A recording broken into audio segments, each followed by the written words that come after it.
भारत भर में आजकल एक बड़ी समस्या देखने को मिल रही है। रसोई गैस सिलेंडरों की अचानक कमी। ये कमी घरों से लेकर रेस्टोरेंट्स तक हर किसी की रोजमर्रा की जिंदगी पर असर डाल रही है। तो सवाल ये है कि ये संकट आया कहां से और इसका मतलब क्या है। आइए इस पूरे मामले को समझते हैं। यही वो सवाल हैं जो आज लाखों लोगों के मन में है।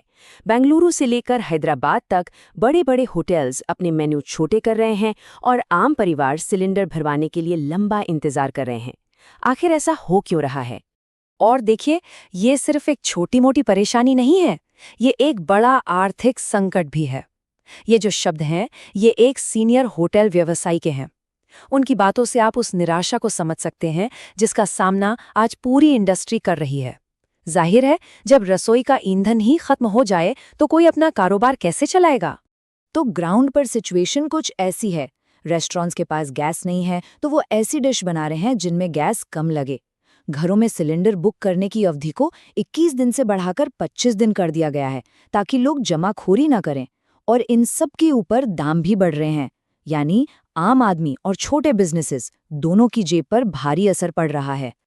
अब सवाल ये है कि ये कमी इतनी बड़ी प्रॉब्लम क्यों बन गई है। इसके लिए हमें ये समझना होगा कि भारत एलपीजी पर कितना ज़्यादा डिपेंडेंट है। ये कोई ऑप्शन नहीं, ये हमारे देश की कह सकते हैं एक लाइफलाइन है। जरा इस नंबर पर गौर कीजिए। 30 करोड़ परिवार। पिछले 10 सालों में, खासकर उज्ज्वला योजना के बाद, एलपीजी का इस्तेमाल लगभग डबल हो गया है। आज ये देश के कोने कोने तक पहुंच चुका है और एक बेहद जरूरी चीज बन गया है। और यहीं पर असली प्रॉब्लम छुपी है। देखिए, हम जितनी भी एलपीजी यूज करते हैं ना, उसका करीब 60% इंपोर्ट होता है, मतलब बाहर से मंगाया जाता है, ज्यादातर सऊदी अरब और कतर जैसे देशों से। इसका सीधा सा मतलब ये है कि हमारे किचन का चूल्हा दुनिया में हो रही घटनाओं पर टिका हुआ है। तो अब आप समझ रहे हैं, ये जो लोकल कमी दिख रही है, इसके तार हजारों मील दूर एक इंटरनेशनल कॉन्फ्लिक्ट से जुड़े हैं। चलिए देखते हैं कि कैसे पश्चिम एशिया का एक तनाव सीधे भारत की रसोई तक पहुंच गया है। इस पूरे संकट के सेंटर में है स्ट्रेट ऑफ हॉर्मुज। ये ईरान और ओमान के बीच एक पतला सा समुद्री रास्ता है और दुनिया के सबसे बिजी एनर्जी रूट्स में से एक। अब हो क्या रहा है कि अमेरिका, इजराइल और ईरान के बीच टेंशन और हमलों की वजह से ये रास्ता एक तरह से बंद हो गया है। और ये कितना बड़ा झटका है, ये आप यहाँ देख सकते हैं। भारत का करीब 90% एलपीजी इंपोर्ट इसी एक रास्ते से होता है। तो सोचिए, जब ये एनर्जी सुपर हाईवे ही बंद हो जाए तो क्या होगा। टैंकर रास्ते में ही अटक जाते हैं और इंडिया आने वाली सप्लाई ठप पड़ जाती है। अब इस क्राइसिस को देखते हुए सरकार ने एक बड़ा फैसला लिया।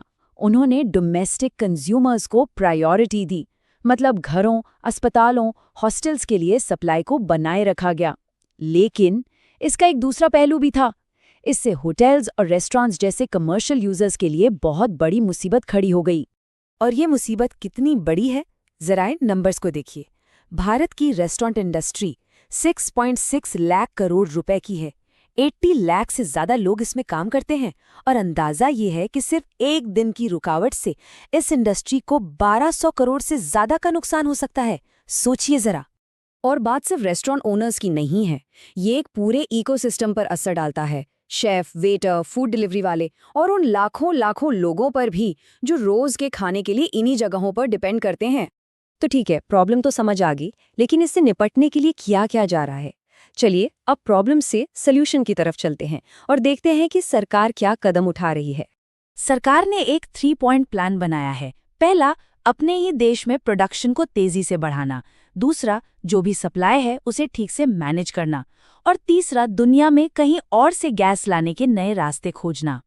अब ये थोड़ा टेक्निकल है, लेकिन समझना जरूरी है।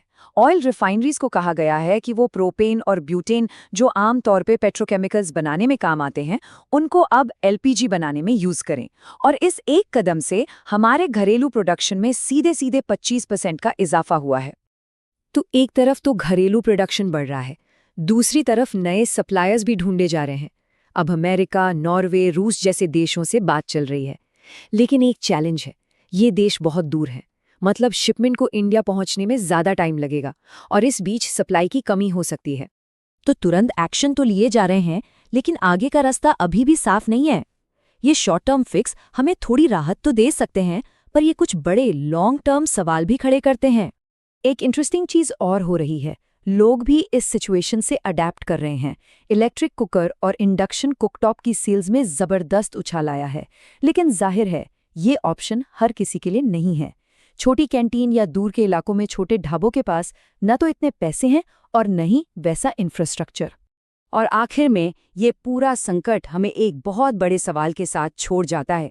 आज की इस कनेक्टेड दुनिया में जहाँ हज़ारों मील दूर हो रहा एक झगड़ा हमारे किचन की आग बुझा सकता है, तो ऐसे में हम अपनी एनर्जी सिक्योरिटी यानी रसोई की आंच जैसी बेसिक चीज़ को कैसे सुरक्षित रख सकते हैं? ये एक ऐसा सवाल है जिस पर सोचना